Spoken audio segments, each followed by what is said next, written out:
നമുക്കിന്ന് റെസ്റ്റോറൻറ്റ് സ്റ്റൈലിൽ dragon chicken ഉണ്ടാക്കി നോക്കാം കേട്ടോ. അതിന് വേണ്ടിയിട്ട് നീളത്തിൽ കട്ട് ചെയ്തിട്ടുള്ള ചിക്കൻ്റെ ബോൺലെസ് പീസിലേക്ക് കാശ്മീരി ചില്ലി പൗഡറും കുരുമുളക് പൊടിയും ഉപ്പും സോയാ സോസും ഇഞ്ചി വെളുത്തുള്ളി പേസ്റ്റും ഒരു കോഴിമുട്ടയും 2 സ്പൂൺ കോൺഫ്ലോറും ചേർത്ത് നന്നായിട്ടൊന്ന് മിക്സ് ചെയ്യുക.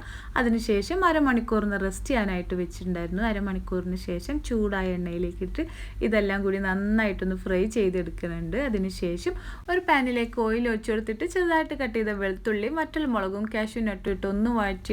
സവാള കട്ട് ചെയ്തിട്ട് ഒന്നുകൂടി വഴറ്റിയെടുത്തതിന് ശേഷം ഇതിലേക്ക് ടൊമാറ്റോ സോസും സോയാ സോസും റെഡ് ചില്ലി സോസും കുരുമുളക് പൊടിയും ഉപ്പും വിനീഗർ ഒഴിച്ച് നന്നായിട്ടൊന്ന് മിക്സ് ചെയ്യുന്നുണ്ട്.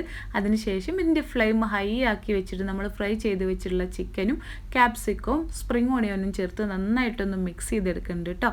ഇത്രയേ ഉള്ളൂ, സംഭവം റെഡി ആയിട്ടുണ്ട്. ഇനി നമ്മൾ സെർവ് ചെയ്യണതിൻ്റെ മുന്നായിട്ട് കുറച്ച് സ്പ്രിംഗ് ഓണിയനും വെളുത്ത വെള്ളവും കൂടി ഇതിൻ്റെ ടോപ്പിലായിട്ട് ഇട്ട് കൊടുക്കുക. നല്ല ടേസ്റ്റാണ്. എല്ലാവരും ഒന്ന് ട്രൈ ചെയ്ത് നോക്കാൻ മറക്കണം.